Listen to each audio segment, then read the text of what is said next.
Bonjour, donc je suis Kitry Didier, bienvenue au GPS pour la famille. Je vous présente Bégonia Polo. Bonjour Bégonia. Bonjour Kitri. Donc Bégonia Polo est notre intervenante pour aujourd'hui. C'est elle qui va nous enseigner pendant une petite heure, un peu moins d'une heure. Bégonia Polo est conseillère de couple. Elle est fondatrice du cabinet Ados et elle va nous exposer le thème Heureux pour toujours, rencontre ou conflit.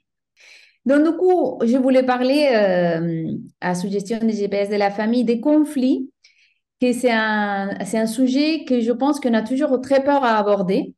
Et donc, du coup, c'est intéressant de les bien comprendre, de l'analyser et de savoir que c'est pas nécessairement une chose mauvaise pour le couple. Donc, il faut juste savoir bien les gérer, bien les travailler, bien les vivre ensemble. Donc, c'est pour ça que je planche sur ça. Je veux commencer pour vous partager mon écran pour la petite présentation que je fais. Comme ça, vous pouvez me voir à moi plus petite et c'est vraiment sympa, ça. Et j'ai mis, attendez, parce que la technologie, c'est toujours un problème quand tu as besoin de trucs plus grands. Allez, voilà, vous voyez la présentation. Donc, heureux pour toujours, est-ce que c'est possible, non? À date d'aujourd'hui, on pense que plein de gens ils nous disent que c'est pas possible et je vous avoue que c'est possible. Il y a plein de couples qui sont heureux pour toujours. Ça veut pas dire que c'est un schéma facile ou que c'est une chose qui c'est plat et que c'est statique et qu'on l'a acquis dans un moment de notre relation et ça c'est gagné pour toujours. Non, c'est une chose qu'il faut gagner tous les jours. Tous les jours, il faut dire oui à la personne avec laquelle je me suis mariée et se lancer dans la super aventure que c'est fonder une famille et vivre ensemble avec quelqu'un qui est naturellement différent à nous. Donc, du coup, d'abord, je voulais vous parler un petit peu de ce qu'on va parler. De quoi on va parler aujourd'hui? D'abord, je vais vous faire une petite introduction pour rapport au sujet, pour un peu vous situer qu'est-ce que c'est un conflit et pourquoi on a tellement peur à en parler. Parce que des fois, il faut les cacher, non? Tout va bien, tout va bien. On va pas pleurer à la rue à tout le monde. Mais c'est des choses qui existent, qui nous arrivent à tout le monde. Parce qu'on est tous faibles, on a toutes nos limites et on partage notre vie avec des personnes, notre famille, qui sont différents à nous. Donc, c'est normal qu'il y a des moments qu'on n'est pas d'accord ou plein d'autres raisons. Ou qu'on est fatigué, juste ça. On va parler de ça d'abord. Après, oui, les peurs de conflit. Comment avoir un bon déroulement de conflit? Parce qu'on peut le faire bien. Ça ne veut pas dire un conflit qu'il faut se jeter les trucs à la tête et casser tous les trucs. Non, on peut gérer bien un conflit, mais pour ça, il faut savoir comment. Parce que si on ne sait pas comment, on ne va pas le faire. Après, dans le processus de gérer bien un conflit, il faut trouver une solution. Il ne faut pas non plus être naïf. Il faut qu'on arrive à une solution parce que si on a un conflit, on a une différence, il faut trouver une solution qui nous convient. Et la solution qui nous convient, c'est cette solution en ayant trouvé ensemble, nous fait grandir comme couple, nous fait grandir notre amour, nous le fait que notre amour devienne plus pur. On va avoir ça. Et après, il faut aussi toucher un petit mot, je voulais toucher un petit mot au pardon, hein, parce que souvent, très très souvent, dans les conflits, il faut pardonner, parce que même si on a vexé l'autre sans vouloir, il faut lui demander pardon, non? Et bon, qu'est-ce que c'est le pardon et pourquoi c'est si important, non? Et pourquoi il faut qu'on travaille, il faut qu'on demande pardon et il faut qu'on exerce notre liberté. Et dans un acte de liberté, on choisit pardonner l'autre, non? Parce que le pardon, c'est un acte de la volonté. C'est pas que je sens ou que j'ai envie, c'est que je veux. Et ça, c'est le plus important, non? Donc, avant de commencer et entrer dans les sujets, je voulais vous afficher sur l'écran les deux livres, donc les deux bibliographies que j'ai utilisées le plus pour préparer cette présentation, cette conférence, au cas où ça vous intéresse d'y plonger, ou vous le savez, ou bon, c'est très sympa à savoir. Donc, du coup, les deux, attendez, pardon. C'est ces deux livres que j'ai utilisés. Dans le premier, dans votre droite, je pense que ça se voit à droite, je ne suis pas sûre, mais en tout cas, et c'est un livre d'un psychologue thérapeute de couple qui s'appelle Camille Rocher. Elle est très bien, elle a une page web très bonne et il a plusieurs livres autour du couple. Celle-ci, c'est mon préféré, s'appelle Ma boîte à idées pour être un couple épanoui. Donc, c'est vraiment très sympa, très facile à lire et je vous le conseille si ça vous intéresse les sujets. Je disais que le mariage, ça devrait être un lieu où les conjoints ils s'aident et ils font sortir le mieux d'eux-mêmes. Non? On dit un couple harmonieux, c'est un couple qui s'aide l'un à l'autre à être mieux personne chacune pour l'autre, non? Mais c'est pas un lieu où on se contrôle, où on veut changer l'autre, non? On accepte l'autre tel qu'il est. Chose hyper importante que je répète beaucoup quand je parle à des adolescents ou des personnes qui ne sont pas encore mariées. Il faut aimer la personne avec laquelle c'est marié tel qu'il est, pas tel que je souhaite qu'il soit ou pas tel que je veux finir pour le changer, non? Donc, il faut aimer l'autre tel qu'il est, non? Donc, l'amour, c'est la proximité et être ensemble tout le temps, mais en même temps, pas posséder l'autre, non? Pas l'absorber, donc, parce qu'il n'est pas une marchandise, non? Donc, du coup, on voit que c'est l'amour, c'est nous rendre proches de l'autre, donc, du coup, on partage. Et c'est pour ça que c'est source de moments de tension, parce que ça nous arrive à tous, non? C'est pas que parce qu'un couple il se marche bien qu'il est jamais en tension. Ça, il faut les enlever de la tête. Je suis sûre que tous d'entre vous, vous avez en tête maintenant de couples qui vous pensez qu'ils sont parfaits, qu'ils discutent jamais, que tout se passe bien. Ça n'existe pas, il faut me croire. Tous les couples sont leurs petites aux grands problèmes ensemble, aux sources de conflits. Il faut juste savoir bien les gérer. Donc, ça, comme tout dans la vie, il faut juste y apprendre et on peut réussir à le faire sans souci. Donc, du coup, il faut dire que de temps en temps, dans les couples, on expérimente ce qu'on dit, ce qu'on appelle une déconnexion émotionnelle. Qu'est-ce que c'est une déconnexion émotionnelle? C'est quand on n'est pas dans les mêmes sentiments, on n'est pas dans les mêmes lignes dans les émotions, non? Par exemple, on rentre au travail, on a passé une super journée, au boulot, au travail, tout s'est déroulé très bien en général. Et quand tu rentres au travail chez toi, tu imagines déjà que tu vas avoir une soirée agréable, intime, que tout va bien se passer aussi chez toi parce que c'est passé avant. Donc, du coup, ça, c'est ton expectative. Et tu imagines que tu vas trouver ta maison, ou ton foyer, dans la même situation que tu es en ce moment, dans ta même émotion, calme, tout le monde est agréable, souriant. Mais il se peut que quand tu arrives, tu te aperçois qu'à la maison, ce n'est pas de tous les cas. Et surtout, en ces cas-là, que notre conjoint, il est hyper fatigué, il est stressé, il est, peu importe, dans une émotion qui c'est complètement différente dans la nôtre, non? Donc, du coup, d'un coup, on a cette déconnexion émotionnelle. Toi, ton conjoint dans son état émotionnel et tu te retrouves à l'opposé pour des raisons normales de la vie, non? Ça nous arrive aussi quand on a une petite discussion et tout ça, et un des deux, il veut le résoudre vite fait parce qu'il n'aime pas les sentiments de notre énervé, et l'autre, il a besoin de temps. Il se dit, non, j'ai besoin de temps pour me remettre, et après on reparle, après on part à faire une petite balade, non?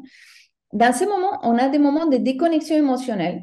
Et c'est pas qu'on est énervé, c'est que mon émotion, elle n'est pas partagée pour moi, la personne que j'ai, en ce cas, en ce cas-là, mon mari, mon épouse, peu importe, non?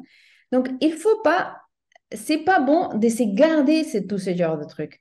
Il faut le dire, pas comme en disant, comme en accusant à l'autre de ne pas avoir mon émotion, mais si en partageant que c'est dommage, j'avais eu une bonne journée, qu'est-ce qui t'arrive, parce que je viens d'être très bonne humeur, je voudrais partager que tu es arrivé et que tu as trouvé l'autre différent et que l'autre, il te partage aussi pourquoi, non? Parce que sinon, ça risque de grandir et de créer des ressentiments. J'arrive très bien à la maison et c'est toi qui es toujours des mauvais esprits ou quoi que ce soit, non? Donc, du coup, il faut les partager, non? Quand on se retrouve avec tout ce truc de déconnexion émotionnelle, on partage, non? On les dit, oui, comment est-ce que je me sens? Comment est-ce que tu te sens? C'est dommage, on pourrait avoir fait. Sans se culpabiliser, rien, c'est juste que la journée, il a passé différent pour ces deux personnes, non? Il faut savoir que les difficultés, les malentendus, les disputes, tout ça sont aussi un moment parfait pour éliminer toutes les idéalisations qu'on peut savoir de l'autre, non? Et construire un amour renforcé. Surtout au début de la vie en couple, quand on se marie, on pense que notre mari est parfait, il n'y a pas de défaut, tu vois, tu as évolué au fur et à mesure des années, non? Donc, tous ces moments où on se retrouve qu'on on a un petit malentendu, une petite dispute et tout ça, on élimine l'idéalisation qu'on avait fait cette personne, on découvre son limite, on découvre toutes les choses que je n'avais pas vues en un moment et que c'est très bien. Parce que comme l'amour, c'est un acte de la volonté, ça me permet de me réaffirmer et dire, je l'aime tel qu'il est et je l'aime même les jours qu'il est énervé, même, et on partage ça ensemble. Non? L'amour, la relation, elle est basée sur la connaissance de l'autre, non? Sur la recherche des compromis, tout ça. Donc, les disputes et les conflits, ça nous permet aussi de connaître tous les visages qu'il y a à l'autre dans les moments de fatigue, qu'est-ce qu'il il prend mal quand je réponds comme ça, ou qu'est-ce qui les affecte plus qu'à moi, parce que pour moi, peut-être il y a quelque chose que c'est pas du tout important, mais pour lui, ça y est. Donc, je le découvre au moment d'un conflit, parce que pour moi, c'était pas important pour lui. Oui, ça choque, non? Donc, du coup, c'est un super moment aussi pour connaître mieux l'autre et enlever la idéalisation qu'on puisse avoir, non? Il y a un peu, les conflits aussi, c'est un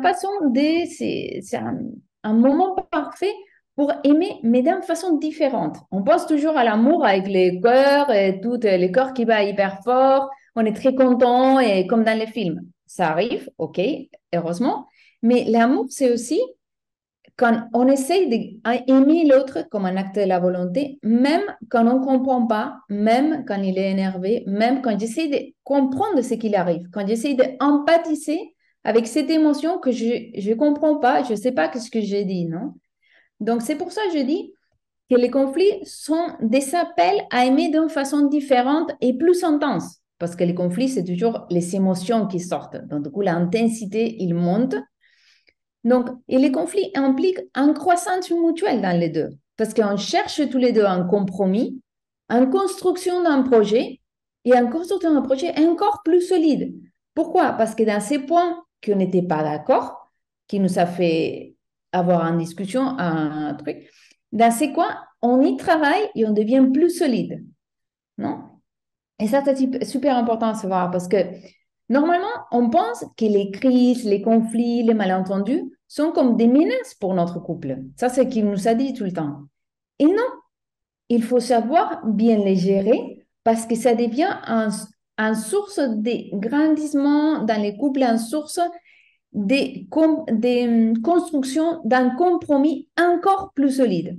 Encore plus solide parce qu'on l'a travaillé ensemble, non? Parce que sinon, on pense que les couples parfaits, c'est les couples harmonieux qui discutent jamais, tout ça. Et non, ça, c'est pas un couple réel. Ça, c'est un couple super sympa. Mais le couple réel, c'est quelqu'un qui est solide et qui sait que même s'il y a une dispute, ils sont capables de les gérer et de continuer à être ensemble avec un sourire, en sachant que tous les deux, ils sont mis leur meilleur pour y arriver, non? Et le risque aujourd'hui, c'est qu'on pense que si je dispute avec mon mari, ça veut dire qu'on n'est pas bien ensemble. Si on n'est pas bien ensemble, ça veut dire que, en fait, je me suis trompée, ou il faut que je change, ou en fait, on n'était pas si engagé que ça, ou... Donc, on met rapidement en remise en question de notre engagement, d'une chose qui pourrait être positive pour mon couple, on remet en question un engagement de lequel on était complètement sûr avant que la dispute il commence, non? Donc, c'est pour ça il faut vraiment apprendre à les bien gérer, non? Pour pas avoir peur à les savoir et à les bien, un bon déroulement de les-mêmes, non? Et en plus, je pense aussi à une autre chose importante dans les conflits, c'est que les conflits nous constituent une occasion de faire les points sur des éléments importants dans la relation que peut-être on a mis de côté, non? Peut-être on n'a jamais parlé, peut-être on n'a jamais parlé en profondeur, non? Et les moments de conflit, ça révèle un sujet que je ne savais pas que pour l'autre était aussi important.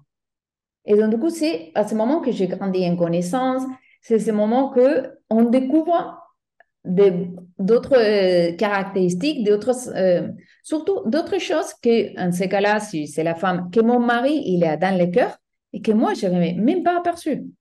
Et pas pour une mauvaise foi ou quoi que ce soit, juste parce qu'on n'avait pas trop discuté. Donc, du coup, vous voyez, il y a que des points positifs à soulever au moment d'un conflit. Mais il faut apprendre à les bien faire, non? Donc, comme on a déjà dit. Donc, du coup, on continue. Attendez, oui, c'est bon. Donc, il faut pour faire tout ce qu'on on vient de dire, il faut apprivoiser les peurs de conflit. Il faut l'enlever de notre tête. C'est pas mauvais, même si ça nous fait souffrir. Mais comme tout dans la vie, l'amour fait souffrir et les enfants nous font souffrir. Dès le moment que tu aimes quelqu'un, ça va te faire souffrir, ça dans la nature, parce que tu veux le mieux pour cette personne. Et des fois, tu ne peux pas contrôler tout, tu ne peux pas contrôler ses réactions. Donc, du coup, l'amour, ça va avec la souffrance, non? Ça, c'est les deux côtés de la même pièce. Donc, du coup, quand on dit que c'est enlever le peur du conflit, c'est pourquoi? Parce qu'en fait, enlever ces peurs, c'est les donner d'importance à les émotions. Et quand on les donne d'importance à les émotions qu'on ressent au moment que le conflit, c'est quand on t'aperçoit que si on le fait bien, ça grandit dans l'intimité du couple. Le couple grandit énormément en intimité. Parce qu'ils se partagent quelque chose de beaucoup plus profond que ce qu'on partage tous les jours. Tous les jours, on partage que l'enfant elle est allé à l'école, que la prof elle m'a dit ça, qu'il faut aller au supermarché, que les vacances d'été. On partage l'information, mais des fois, on ne partage pas si souvent comme on devrait les sentiments, les émotions, comment est-ce que je me sens, non? Et ça, c'est hyper important dans les couples, non? Donc, il ne faut pas avoir peur au conflit. Pourquoi? Parce que c'est une occasion qu'on gagne en intimité. On donne la place à les émotions qui sont surgies autour de ce problème et on les découvre et on les accueille, non? Donc, du coup, d'abord, qu'est-ce qu'il faut que je fasse? D'abord, il faut que j'écoute mes émotions négatives, en ce cas-là, vis-à-vis de mon conjoint. J'ai une émotion négative, elle m'a dit qu'en fait, les vacances de l'été, que j'avais rêvé de partir à la plage et tout ça, on va les passer chez ma belle famille parce que sa mère, elle est malade ou parce que sa sœur, elle peut pas. Et donc, du coup, d'un coup, je dis qu'il part toute seule, je veux partir. Donc, mon émotion, et il faut qu'on la décrit, je suis dégoûtée, je suis énervée. Bon, j'ai reconnu que j'ai une émotion vis-à-vis de mon conjoint, ok. Et je sais qu'il faut qu'on la partage. Ça sert à rien de dire non, c'est bon.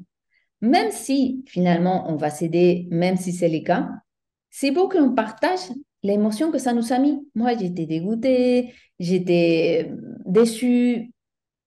Et après, en sachant qu'il fait important que je les évoque, que je parle de ça, il faut penser quel va être le mieux moment pour l'évoquer. Parce que vraiment, si on sent que je veux le dire mal, que c'est la plupart du temps quand les émotions montent, sauf si on a un super bon contrôle de soi-même, que c'est très bien, je risque de les dire un peu plus brusque de ce que j'ai dans ma tête. Donc, du coup, je cherche le moment. Maintenant, ce n'est pas le moment ou parce que je ne contrôle pas mes émotions, ou parce que les enfants sont devant, ou parce qu'ils partent au boulot, ou pour s'entendre, ou juste parce que j'ai besoin de temps pour me calmer. Donc, du coup, je pense quel est le mieux moment pour en discuter, non? Et sans avoir peur, c'est-à-dire, non, non, je vais éviter la discussion, je m'étais, ça a été, non, non, non, non, non. Parce qu'en fait, on a peur. Pourquoi? Parce qu'on vient d'une idée qu'on a reçue, que les couples qui fonctionnent bien, c'est parce qu'il y a deux partenaires qui n'ont pas de différence. Et il faut qu'on sache que ça, c'est faux à la base. Parce que c'est grâce à la différence qu'il y en a eu entre moi et mon mari qu'on a été attirés l'un pour l'autre et qu'on a commencé à être ensemble et on a créé un projet en commun et on a une famille. Donc, l'origine de tout, ça a été nos différences. Le fait qu'on était différents de l'autre, c'est ce qui nous a attirés. Normalement, on n'est pas attiré pour quelqu'un qui est comme nous. Plutôt à l'inverse, non?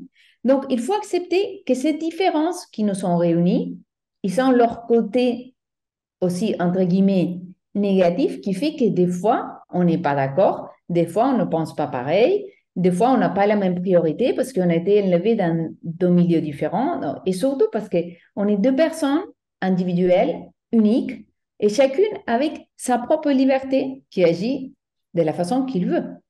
Donc, du coup, il faut savoir tout ça. Il ne faut pas avoir peur. Il faut dire ces différences, ça, c'est ce qui m'a attiré. Et avec ces différences, on est capable, et on a été capable d'ailleurs, de construire un couple solide. Donc, du coup, maintenant, c'est un moment que ces différences se ressoulèvent. Bon, c'est un moment de les retravailler. C'est pas grave. Donc, parce que petit à petit, on découvre tous les axes de la personnalité de l'autre personne, non? Donc, il faut dire, c'est des moments où on va se connaître encore plus en profondeur. Si c'est pour rapport au sujet que finalement on ne part pas à la plage, on ne va pas partir chez ma belle famille, peut-être que je vais comprendre, parce qu'il va m'expliquer pourquoi tout ça, quelle a été vraiment la nature de la relation, pourquoi elle a essayé d'attacher à sa mère, qu'est-ce qui s'est passé à un moment de sa vie, des choses que dans tous les jours, il n'avait pas raconté parce que ça n'avait pas fait partie de la vie quotidienne. Et que d'un moment à l'autre, bon, maintenant il sort et pour lui, c'est hyper important de passer cette vacances avec elle. Bouf. Donc, il faut qu'on découvre, non? Il faut qu'on n'ait pas peur. On s'assoit, on dit ça me déçoit, j'avais pensé, blablabla, et essayer de comprendre. Bon, maintenant, on va avancer. Mais d'abord, il faut enlever de nos têtes les peurs qu'on a au conflit. C'est, on peut les bien gérer, ça c'est sûr et certain. Il faut petit à petit. On ne va pas non plus apprendre d'un jour à l'autre, mais bon, j'espère pouvoir vous donner les clés. Donc, du coup, allez, on est déjà dans les conflits. On voit que les sentiments, les émotions montent, montent, montent, montent, montent. On a décidé déjà que c'est pas ces moments-là où on va en parler parce que on est un peu trop sans contrôle de nos émotions. Donc, du coup, on les laisse et on décide qu'on en va en parler, non? Donc, il faut savoir que la première chose qu'il faut faire dans un conflit et que c'est hyper important, c'est écouter. Et ça, on ne le fait pas. On ne le fait pas parce que dans la société d'aujourd'hui, on a perdu cette capacité d'écoute. Non, on n'écoute pas, on va, on vient, on court, on regarde l'écran, on écrit, blabla.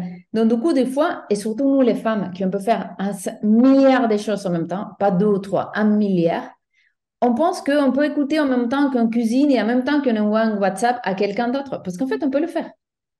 C'est très bien. Et Dieu nous a donné cette capacité, c'est pas moi qui va renier ça. Mais quand on est dans un moment de conflit et qu'on a ton mari en face et tu veux avoir un bon déroulement de conflit, il faut qu'on arrête tout et on écoute. Et on écoute avec une écoute active. Ça veut dire quoi? Que j'écoute avec mes regards, j'écoute avec mes oreilles, j'écoute avec tout mon être. Tout mon être écoute. Ma position corporelle, tout. Je ne peux pas dire à mon conjoint, oui, oui, qu'est-ce qui t'a vexé avec le téléphone dans la main. Je ne peux pas le faire en train que j'ai mis les chaussettes à mon fils. Je ne peux pas le faire en même temps qu'on monte à la voiture. Non. Pour un bon déroulement de conflit, écoute active. Ça veut dire tout mon être, il est en train d'écouter à la personne qui me parle. Parce que parce qu'il faut penser que quand on arrive à un conflit, c'est pas que l'autre personne, il a dit, tiens, aujourd'hui, j'ai envie de l'énerver. Donc, allez, on y va. Non. Sinon que notre conjoint, en ces cas-là, ressent quelque chose que c'est vraiment réel et qui a des raisons tellement puissantes ses émotions ils sont montées et il a été capable ou malheureusement de vous parler mal ou dire en réponse que c'est pas bon ou plein de choses, ou nous-mêmes. Donc, du coup, on ne le fait pas pour le plaisir d'énerver notre interlocuteur. On le fait parce que c'est des sujets qui sont vraiment importants pour moi. Donc, je suis prête, entre guillemets, à me battre avec la personne que j'aime le plus. Donc, ça mérite que moi, je laisse tout et je le regarde aux yeux et j'essaye de savoir qu'est-ce que signifie ça pour lui. Pourquoi c'est si important pour lui aller avoir sa mère en vacances tant qu'on avait déjà tout à faire. Donc, du coup, ça, c'est super important, non? L'écoute active. Je laisse tout et je regarde. Et à ce moment, je veux faire qu'une chose et c'est la plus importante en ce moment, non? Et aussi, il faut qu'on arrive à trouver un langage commun, non? Parce que des fois, ça, je pense que je vais le dire après parce que je veux parler des petits dessins que vous savez à côté dans la slide. On va d'abord dire l'attitude de collaboration, non? C'est vrai que quand on traite un conflit, c'est bien qu'il faut, quand on écoute, ok, très bien, on a écouté, mais après, il faut qu'on essaye d'avoir une attitude aussi de collaboration et d'empathie. J'écoute, mais j'écoute en voulant sentir ce que tu ressens. Au moins essayer, même si tu trouves que c'est idiot, ou même si tu trouves que c'est absurde, peu importe. La personne que j'aime le plus, il est en train de la ressortir. Ça mérite que j'essaye de comprendre, que j'essaye de voir, non? Parce que chaque fois qu'on va réussir à résoudre un problème en couple, notre relation va beaucoup améliorer, va être beaucoup plus solide, non? Donc, du coup, Cette attitude de compréhension et d'empathie, ça va beaucoup nous aider parce qu'en fait, le plus compliqué d'un conflit pour avoir un bon déroulement, c'est d'engager en douceur la conversation. L'engager bien, parce que si on commence déjà avec un ton de voix que c'est pas le bon, avec une attitude sans vouloir comprendre, c'est mal parti. Mais si on arrive à engager avec douceur la conversation, ça c'est bien parti, non? Parce que, maintenant je reviens sur ce que j'avais dit avant, non? Les risques, c'est qu'on ne trouve pas les langages communs. Et pourquoi? Parce que des fois, nous avons la sensation que si notre conjoint vient et il se confie à nous, il dit, nous raconte un problème, tout ça, nous pensons qu'en fait, ce qu'il veut, c'est une solution, une réponse, de l'aide, non? Donc, nous, on oublie l'émotion qu'il a fait nous demander ça, qu'il a fait ressentir que c'est hyper important, ce sujet, et on se concentre sur la logique. La raison, non. Mais il faut faire ça, non, c'est pas grave, on avait déjà réservé les vacances, tant pis l'année prochaine, non?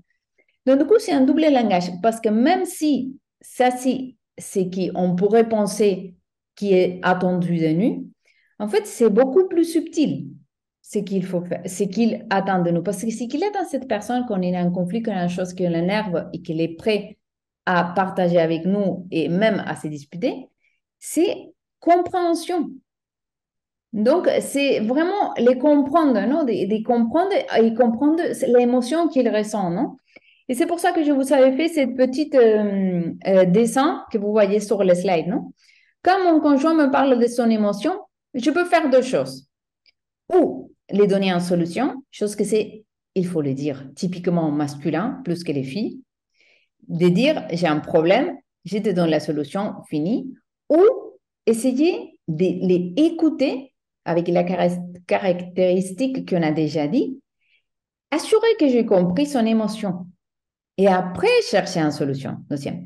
Donc, vous voyez, le résultat de comment on agit n'a rien à voir. Parce que si il me partage son émotion, je les donne, c'est que pour moi, c'est la solution. Mais comme ça, après, cette personne, il va sentir, même si la solution elle est parfaite, qu'il ne me comprend pas. Et ça nous arrive à les femmes 10 000 fois j'allais dire par jour, mais c'est un peu exagéré quand même. Chaque fois qu'on pose nous, et c'est très typiquement masculin-féminin à l'inverse, non? Chaque fois qu'on les partage un sentiment avec notre mari, qu'on est fatigué de la maison, de les enfants, de les courses, blablabla, bla, bla, en fait, on ne veut pas que notre mari nous fasse un Excel à nous dire quand est-ce qu'on doit faire les choses pour pas être stressé. Ce qu'elle veut, c'est qu'il nous serre dans les bras, il nous dit, en fait, tu fais ton mieux, tu le fais très bien, t'inquiète, je comprends que c'est trop, tu vas y arriver. Et ça, c'est beaucoup plus utile que s'il nous faudrait même aller lui à faire les courses. Parce qu'en fait, nous aimons bien aller faire les courses et choisir ce qui nous plaît.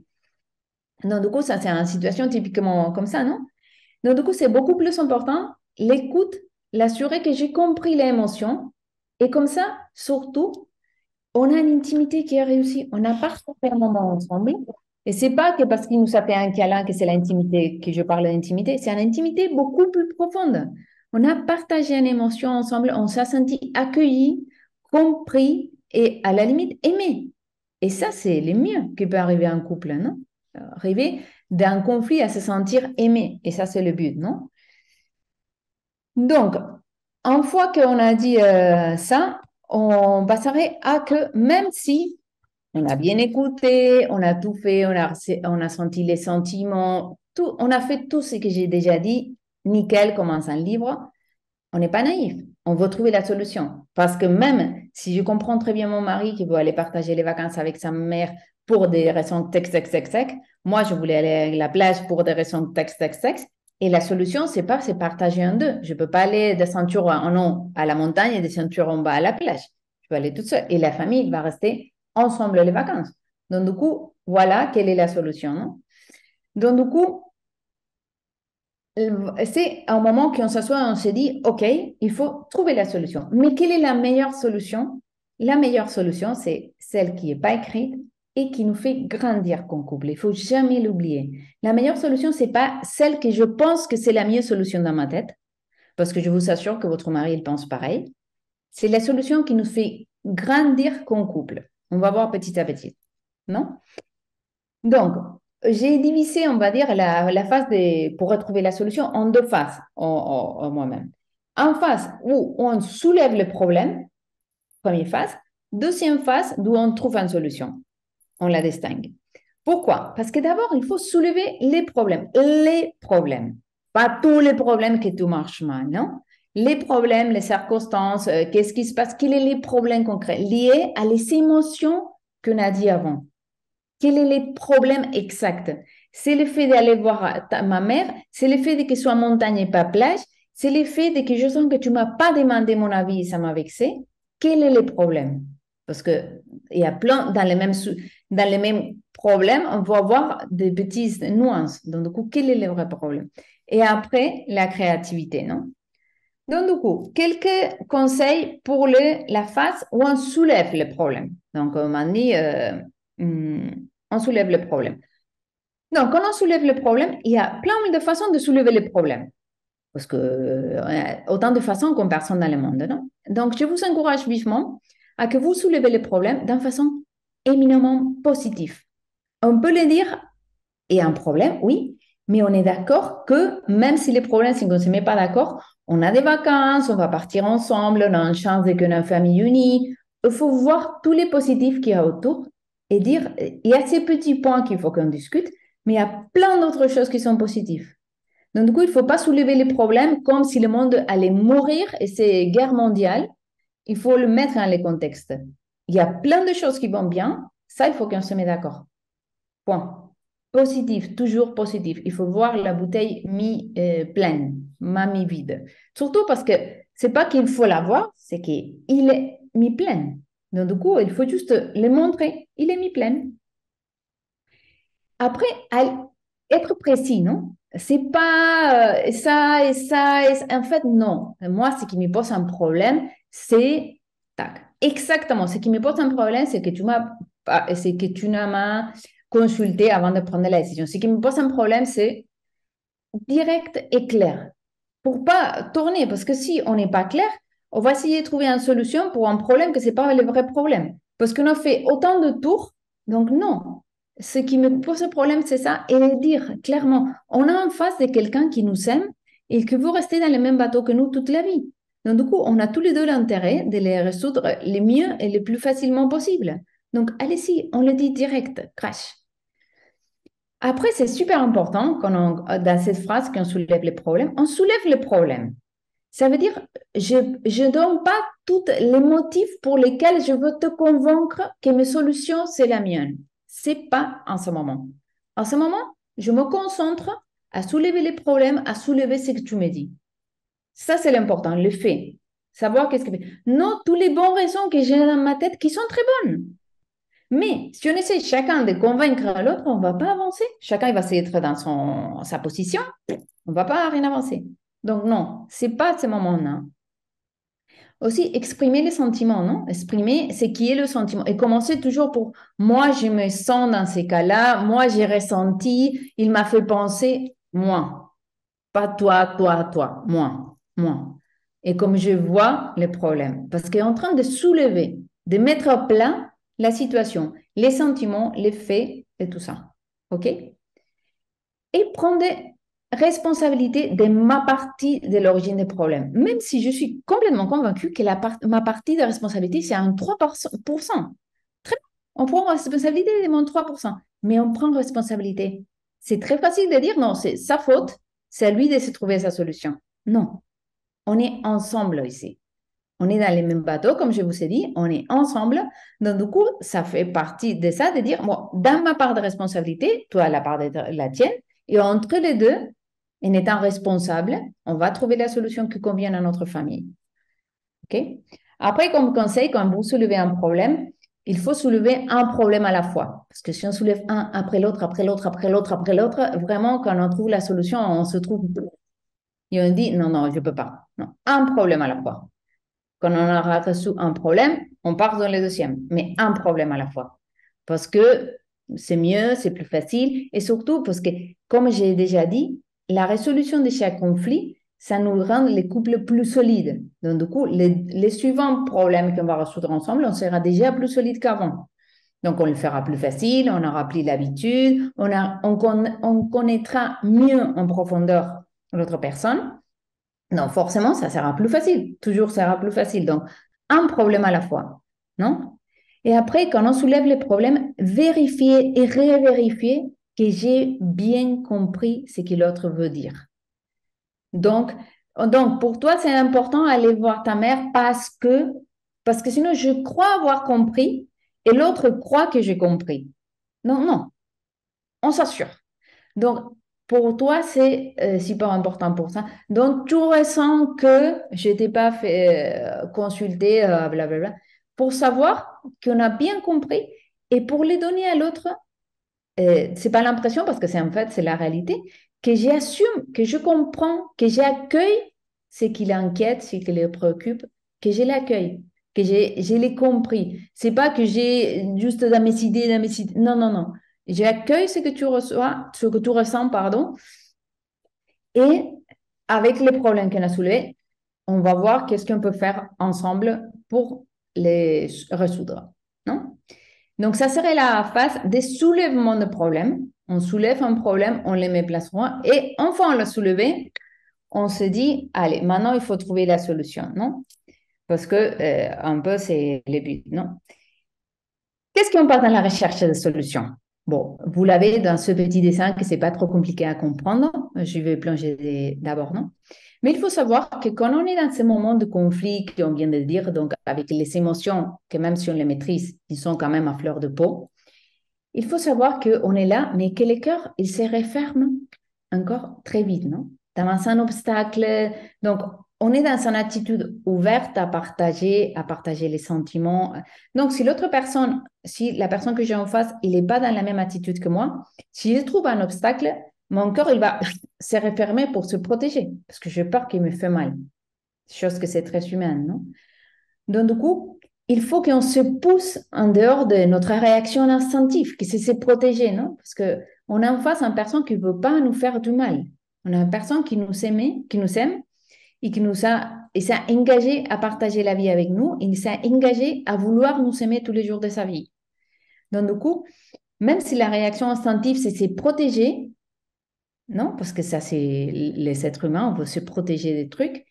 Il faut qu'en ce moment, que quand on est en ce moment, on dépasse l'émotion pour la volonté. On arrive à trouver la solution qui nous convient comme un acte de la volonté. C'est pas que je ressens que ma solution elle n'est pas la bonne et que je suis prête à trouver un autre. C'est que je veux, comme un acte de la volonté, trouver une solution qui nous fait grandir comme couple. Et ça, c'est la volonté. Après, la volonté ira accompagner plus ou moins des sentiments, mais c'est un éminent acte de la volonté, non? Donc, du coup, ça, il ne faut pas l'oublier. Il faut voir qu'on est dans un moment que le corps est ouvert, que les sentiments sont à fleur de peau, mais dans les moments qu'on se met à chercher la solution qui nous convient, on fait un acte de la volonté. Pourquoi? Parce qu'on cherche une solution qui n'est pas ma solution, parce que clairement, ma solution, ça lui convient à lui, ça ne lui convient pas à lui. Elle n'est pas sa solution parce qu'il ne me convient pas à moi. Donc, il faut qu'on trouve notre solution. La solution gagnante-gagnante. Et il faut savoir que la solution gagnante-gagnante, il ne sera jamais gagnante-gagnante à 100%. Pourquoi? Parce que ma solution gagnante à 100%, c'est la mienne. La solution gagnante à 100% pour lui, c'est la sienne. Donc, du coup, notre solution, ça va être une solution où tous les deux gagnent, oui, mais tous les deux, on perd quelque chose. Et c'est normal, et c'est bon, et ça purifie l'amour.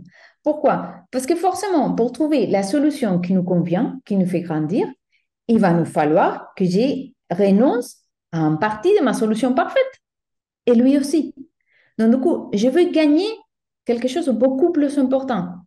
La solidité de couple, la purification de mon amour, d'autres choses qui sont beaucoup plus importantes, même si en ce moment je ne le vois pas, que le fait de partir à la montagne ou à la plage. Donc, du coup, la solution gagnante parfaite n'existe pas telle qu'elle, parce que ce qu'on gagne, c'est en intimité. Ce qu'on gagne, c'est un couple solide. Et après, on gagne avec un parti de ma solution et un parti de la sienne. il y a un parti qui te dit, je dois céder, parce que ça, c'est l'amour. Et ça, c'est qu'on s'est engagé à faire, qu'on en a dit oui pour toujours. Toujours avec toi, qui est avec toi et pour toujours. Que ça, c'est que c'est le mariage, non? Donc, la solution bonne, notre solution, ça demande un renoncement, un renonce dans les deux parties. Les deux parties doivent renoncer, les deux parties doivent savoir quels sont les points importants, irrénonçables pour chacun, parce que ça existera. Et il faut être créatif et trouver les solutions sans revenir au passé, sans sortir. Non, ça, c'est le problème, on a dit très clairement. Ça, il faut qu'on trouve la solution qui nous convienne à tous les deux. Et c'est demande d'être créatif, demande de penser en dehors de mon zone de confort, ce que j'ai fait de façon habituelle, parce que ce que j'ai fait de façon habituelle, pour ces cas-là, ça marche pas. Et c'est pas grave, ça marche pas. Il n'y a pas de souci. On va trouver quelque chose qui nous convient à les deux. Il faut jamais perdre l'espoir, non? Et donc, du coup, et surtout qu'une fois qu'on arrive, on réussit, on trouve la solution qui nous convient, on a bien amené les conflits, on retrouve la sérénité initiale qui nous donne la force du couple, non? On retrouve la confiance, on sait qu'on est dans les mêmes bateaux, qu'il n'y a rien qui peut avec nous. Pourquoi? Parce que je suis capable de renoncer et être contente d'avoir réussi à le faire et que la relation a été plus solide, non? Donc, ça nous relâche et tu te dis, oui, c'est pas grave. Et on a de moins en moins peur de conflit parce que c'est que ça nous construit comme couple. C'est que ça nous solidifie. Donc, on revient à la confiance et à la tranquillité de savoir que n'importe ce qui arrive, on est ensemble dans cette aventure, non? Et ça, c'est génial. C'est qu'on a réussi de dire, même si après, les cœurs, ils restent quand même un peu blessés, parce que des fois, avec les conflits, c'est très habituel qu'on s'est dit des choses un peu plus dures, ou on a dû céder à des choses qu'on aimait, ou les sentiments, on reste quelques moments ou quelques jours un peu avec les cœurs un peu blessés, non? Que ça demande du temps de se remettre, non? Mais même avec un cœur blessé, on reste tranquille parce qu'on sait qu'on est arrivé. Maintenant, c'est une question un peu de plus ou moins de temps qu'on se remet bien et on repart. Donc, du coup, c'est super important de savoir ça, qu'à la fin, quand on réussira tous ces procès, que c'est pas si facile que ça, comme je raconte, sinon qu'il y a plein d'émotions, et à la fin, on retrouve la confiance et le bonheur qui donne, savoir que j'ai toujours la main de quelqu'un à laquelle je peux m'attacher et que n'importe ce qui arrive, on est ensemble, non? Et après, pour finir, parce que je voulais pas non plus parler éternellement, que ça se va pas tout long, pas trop long. Je voulais pas non plus laisser l'opportunité de parler du pardon. Et pourquoi? Parce que le pardon, c'est super important. C'est super important parce que malheureusement, quand on se laisse gérer pour nos émotions, on dit des choses qu'on ne veut pas dire, on fait des choses qu'on ne veut pas faire et c'est très, très habituel que dans ce moment, soit nécessaire demander pardon à l'autre. Demander pardon, s'excuser, j'ai été épuisée, peu importe, non? Donc, du coup, pour essayer de reconstruire, il faut toujours baisser la tête et dire, je me trompé, j'étais vexée sans vouloir ou en voulant, peu importe, hein, mais demander pardon, non? Et des fois, on pense que demander pardon, c'est un signe de faiblesse ou qu'on a perdu la bataille, non? Non, la bataille, c'était rester ensemble et trouver la solution qui nous convient. Et ça, on l'a déjà gagné. Mais si on sent que tous les deux, on est sortis un peu avec les corps un peu blessés, qu'on s'est dit des choses qu'on regrette, il faut se demander pardon. Il faut se demander avec un sourire et demander pardon et dire je ne voulais pas le faire, non? Et demander pardon, parce qu'en plus, demander pardon, c'est un grand acte de liberté, non? C'est pas que je demande pardon parce que c'est facile, sinon parce que le pardon, en fait, c'est un acte de la volonté. Et dans ma liberté, j'ai choisi de pardonner. Je peux choisir de les garder rancuniers dans mon truc et on a trouvé la solution, mais tu me les feras pas une autre fois. On peut essayer de dire non, je te pardonne et voilà, on recommence, non? C'est un signe d'espérance. Pourquoi? Parce que n'importe ce qui arrive, comme on est capable de trouver une solution commune et comme on est capable de pardonner, on a toujours l'espoir de savoir qu'on peut traverser tous les problèmes qu'on restera ensemble. Et ça, c'est génial pour un couple. S'aperçoit que même avec les grosses tempêtes qui peuvent arriver dans un couple, on est capable, non? C'est un signe d'espérance. Les pardons nous fait grandir les cœurs, non? Pardonner, c'est grandir les cœurs. Pourquoi? Parce que tu purifies l'amour, tu aimes avec ses défauts, avec ses limites et avec les moments qui te disent des choses que tu n'aimes pas. Et donc, du coup, ça fait grandir les cœurs. On apprend à aimer avec les corps blessés. Donc, ça, c'est vraiment très important. Être capable d'aimer même avec les cœurs blessés, non? Et en plus, parce que l'amour, c'est le plus grand des signes d'amour qui existe, non? De choisir de pardonner. Donc, c'est plus grand que ça, notre juste aussi. Et surtout parce que c'est pour les vacances d'été, qu'on est parti à droite et à gauche et tu m'as dit n'importe quoi, tu es égoïste et tout ça. Entre guillemets, les pardons pour être plus ou moins faciles. Mais quand on parle d'une trahison ou des choses vraiment plus graves dans les couples, pardonner, c'est vraiment très difficile. On est vraiment vexé, notre confiance a été trahie. On peut avoir des sujets qui c'est pas du tout évident pardonner et que la société te dit ne pardonne pas, juste change de mari ou d'épouse. Et toi, dans ta liberté, tu veux aimer même quand l'autre personne peut-être il ne mérite même pas être aimé. Donc du coup, c'est la façon de montrer ton amour le plus grand possible, non? Ça ne veut pas dire que ça fait pas du mal de se souvenir de ce qui s'est passé. Mais on est capable de se souvenir sans douleur. On est capable de se souvenir du passé et revenir au présent de façon saine. Et surtout, chaque fois qu'on se souvient, parce qu'on va se souvenir si c'est des choses grandes, il faut qu'on fait l'exercice de pardonner chaque fois. Chaque fois que je me souviens de cette trahison, chaque fois que je me souviens, je le pardonne, je le pardonne, je le pardonne. Et ça, c'est pas évident, parce que pardonner des choses plus bêtes, entre guillemets, c'est facile, mais il faut non plus être naïf. Il y a des choses qui sont beaucoup plus profondes, qui nous blessent beaucoup plus, trahissent vraiment la nature de notre relation et que c'est beaucoup plus difficile, non? Donc, du coup, c'est possible de pardonner, même si on n'est pas capable tout à fait de l'oublier, parce qu'on a mémoire. Et le cerveau fonctionne, et même si on essaye, il y a des choses qui déclenchent des souvenirs ou il y a des situations, tout ça, non? Et donc, il faut être capable de revenir au passé et revenir sain, être capable de pardonner chaque fois, non? Et sinon, demander de l'aide à quelqu'un de professionnel qui nous aide à les surmonter, non? Mais merci beaucoup pour tout ça. Pour moi, dans mon côté, j'ai fini, mais si tu as des questions qui trient, n'hésite pas à me les poser. Merci Bégonia. En fait, on te transmettra les questions si elles arrivent, Très bien.